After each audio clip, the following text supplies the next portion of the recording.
तो पिछले हफ्ते से हमारे एनालिसिस में हमको कहा था कि न्यूज़ रिपीटेटिव है, कंफ्यूजन है, तो चार्ट्स काम करेंगे। अब चार्ट्स में हमको कहा था कि करेक्शन आना चाहिए या फिर थोड़ा सा कंसोलिडेशन होना चाहिए। तो करेक्शन आया। चार्ट्स में हमको ये भी कहा था कि शॉर्ट टर्म व्यू रखिए, और चार्ट्स में हमको ये भी कहा था कि एंटिसिपेशन में ट्रेड मत करिए।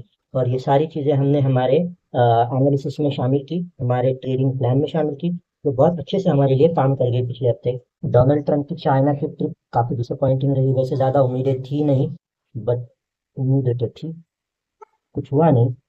पिछले हफ्ते के हमारे एनालिसिस में हमको दिखा था कि टॉप बन रहे हैं काफी जगहों पर, और हमने कहा था कि जो हॉट स्टॉक है उसको चेस नहीं करना है।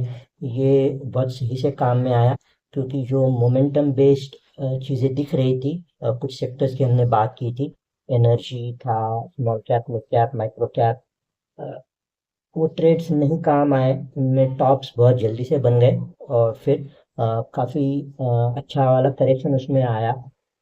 तो पॉजिटिव साइड वाले ट्रेड इतने अच्छे से वर्कआउट नहीं हुए, एक दो जगह पे स्टॉप लॉस हिट हुए।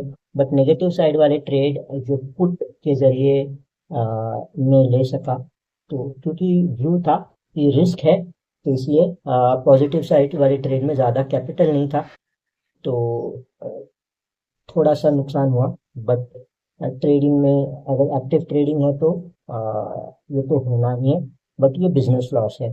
तो फिर से रिपीट करते हैं कि ट्रेडिंग के रिव्यू का मकसद होता है कि टारगेट अचीव हो रहे हैं कि नहीं ये देखना।